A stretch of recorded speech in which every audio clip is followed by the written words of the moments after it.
Bonjour, mon nom c'est Alain O'Brien. Je suis de Montréal. Je suis né à Montréal et puis je suis avant tout d'expression française, mais mon nom c'est O'Brien. Ma famille est originaire de Québec, fait partie de la grande vague d'immigration de la famine des années 1840 et 1830. Les O'Brien sont arrivés du comté de Waterford durant les années 1830. Comme je disais, ils n'ont pas pu se permettre d'attendre la famine des années 1840 parce qu'ils en arrachaient sûrement en Irlande et puis il y avait déjà des famines mineures. J'ai aussi du côté des O'Brien, mon arrière-grand-mère qui est une Bolger. Ça vient comme mon grand-père du comté de Waterford, la région Waterford-Wexford. Et puis ceux-là seraient arrivés aussi dans les années plus 1840. Puis j'ai relié à ma famille irlandaise, j'ai d'autres noms aussi, Power, Baker, mais Baker c'est pas irlandais, mais donc c'est ça, la famille s'est installée à Québec. Comme beaucoup de monde ont débarqué à Québec. Québec c'était un port très important de l'Empire britannique. Québec était principalement un lieu de passage. Bien souvent les gens, après ça, à travers les terres, continuaient vers Montréal, Toronto, ou même les États-Unis, où parfois les gens devenaient fermiers à l'intérieur des terres. Et puis beaucoup d'Irlandais au Québec sont restés des fois une génération, par la suite aller aux États-Unis. Mais dans ma famille, nous, ce sont des Irlandais qui sont arrivés d'Irlande, du comté Waterford, dans les années 1830 et 1840 avec les Bolger, et qui sont arrivés à Québec et eux sont restés à Québec. Ils font partie de une certaine minorité qui est restée à Québec. Et puis, pendant 2 générations, ils se sont mariés entre Irlandais. Et puis, ils restaient dans un...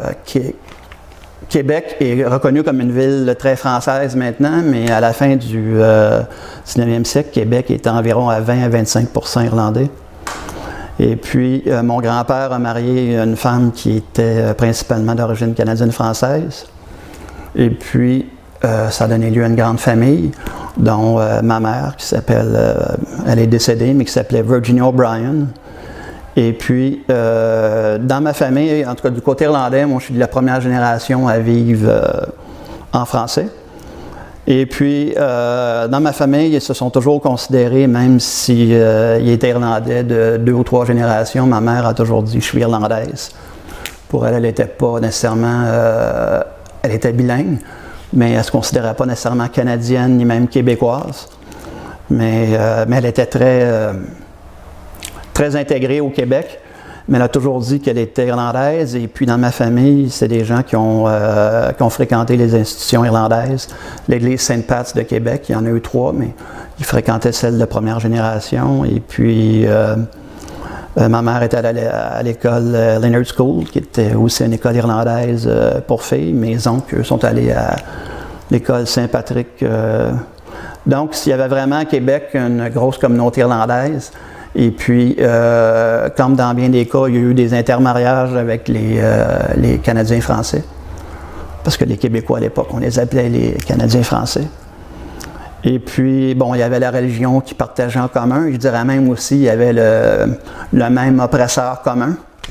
Je ne sais pas si à l'époque, il en faisait une distinction, mais en tout cas, là, ce que je peux dire, c'est qu'il y a beaucoup de Canadiens français. Je rencontre des Canadiens français presque tous les jours avec des noms irlandais et qui savent à peine parler anglais. Donc, le phénomène d'intégration des Irlandais, qu'ils soient anglophones ou francophones, et le phénomène démographique est immense, suite surtout à les premières vagues d'immigration de la famine et pré-famine.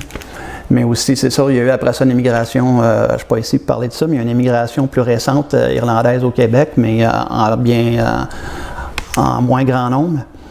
Et puis, pour dire, on n'a pas vraiment de souvenir qui s'est retransmis, mais je sais que mon grand-père était il était reporter pour James Joseph O'Brien, il était reporter pour la Canadian Press, et je sais qu'il était un Irlandais très patriote.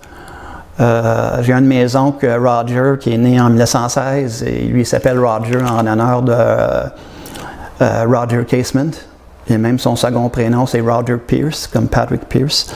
Donc, avec ces éléments-là, j'ai vu, parce que mon grand-père, je ne l'ai pas connu, parce qu'il est mort dans les années 50, James, mais il était très patriote irlandais, puis lorsqu'il est décédé il habitait quand même encore à Québec, dans une communauté irlandaise, un voisinage irlandais, et lorsqu'on voit les gens qui sont venus assister à ses funérailles, il y avait beaucoup de noms irlandais. Et puis, c'est ça, c'est des gens qui ont fréquenté les institutions irlandaises, et puis mon grand-père, il était membre des fameux AOH. J'ai ici un portrait d'une convention de 1935 à Québec, convention provinciale des AOH. Et puis, c'est même bien indiqué sur cette photo qui m'a été transmise par ma tante. Et puis ça, c'est mon grand-père est sur la photo. Oui, d'accord. Je vais devoir mettre mes lunettes. Je vais devoir mettre mes lunettes bien identifier le grand-père. Le grand-père est ici. James Joseph, on peut voir que c'est écrit, c'est sur le porche de Saint-Pat à Québec, God Save Ireland. Et puis, donc c'est ça, c'est un beau souvenir familial, ça témoigne vraiment de l'implication de mon grand-père et son patriotisme irlandais. Pour moi, c'est un des beaux souvenirs. Puis, concernant moi, mon identité irlandaise, pour terminer là-dessus, mon identité irlandaise, moi, c'est sûr que moi, j'ai été élevé à Montréal, mes parents venaient de Québec. Mon père était canadien-français, ma mère, donc, irlandaise. Et puis moi, c'est surtout à travers, j'ai découvert la musique irlandaise quand j'avais 13-14 ans. Et puis, pour moi, ça a été une révélation. Je sais que ma mère se considérait irlandaise, mais bon, nous, les frères, c'était plus jeunes, on était plus ou moins concernés. Mais à 13-14 ans, j'ai découvert la musique irlandaise et puis là, je suis devenu passionné. Ça fait maintenant 40 ans et puis je vais à des festivals en Irlande, aux États-Unis et puis j'écoute la musique irlandaise tous les jours. Je me suis bâti une solide collection et puis c'est surtout à travers la musique irlandaise et tout de suite, je dirais, c'est la musique irlandaise qui m'a ramené à mes origines.